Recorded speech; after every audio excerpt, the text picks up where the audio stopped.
As schools in Uganda closed down in late March due to COVID-19, an urgent need arose for the learners to continue learning during the lockdown.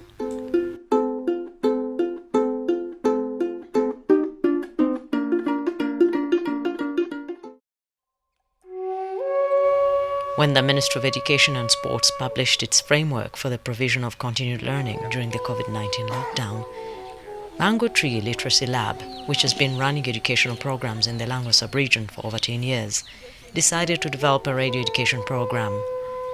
The radio program focused on literacy instruction for children in P1 to P3. This is an area of the curriculum that the ministry was not able to address because it required creating materials in multiple local languages. We feel like continuing to support learners to continue learning and looking at the situation in the local environment that we do work with. The only technology which is available is the radio. With no dedicated funding, Mango Tree Literacy Lab partnered with Radio Q FM, a local radio station, and 1 hour was set aside every Saturday, free of charge.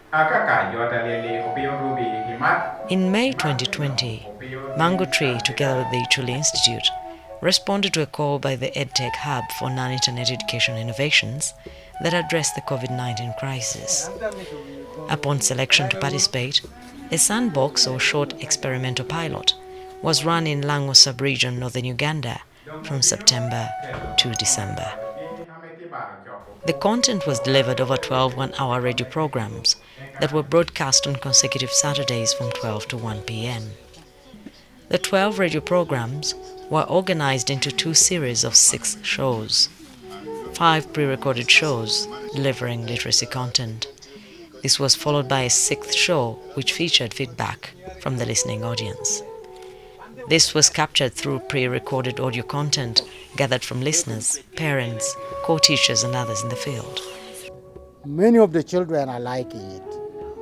These Mango Tree lessons carries more weight because it has supervisors on the ground. I would maybe ask government if they can adopt this style where there is radio lessons and there is a supervisor on the ground, all supervisors on the ground, and then we have children learning. And every Saturday, they are at the learning center very early.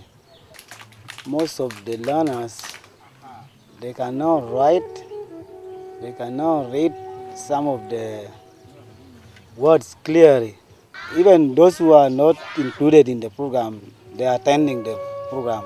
It is promoting incidental learning. There are some int which is there in the mango tree, of which even parents or the community from outside, they are also liking. Citing an example, Leblanc orthography, of which they are enjoying so much. And it is also what? Logically planned. They have the content in the teacher's guide, where they normally put in segments. And it has helped the work of the co-teachers to be easy. By using a co-teacher model from someone that is already in the village, we are able to engage children where they are and with whom they are already interacting in order to ensure they can achieve meaningful literacy gains even when they're out of school. These competencies and the content are aligned to the government of Uganda's materials and to the early grade reading syllabus. And they offer a way to extend some of that learning and to reinforce it over time so that children really are grasping those key foundational skills they need to learn to read with comprehension. So why should we take this forward? When working in an environment like Uganda, where the majority of people don't even own a basic mobile phone, let alone one connected to the internet. But the technology that does exist in numerous households and certainly within all communities is the radio. And radio is an old technology, but it is still a frontier technology because it targets children and families and communities where they are. So radio itself is a mechanism for learning, and it is one that is able to be actioned immediately.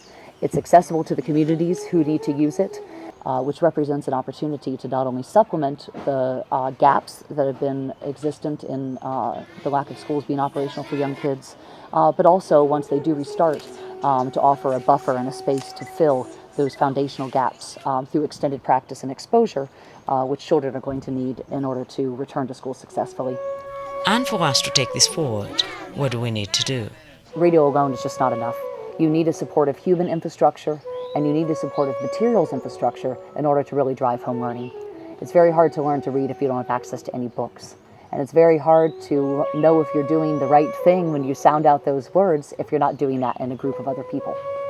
So the model that Mango Tree has utilized has to do with delivering radio content alongside of this supportive human infrastructure. It's going back to the Mango Tree, so to speak, is something that not only empowers the foundational skill development of children, but also their parents, their communities to take part in and own that learning.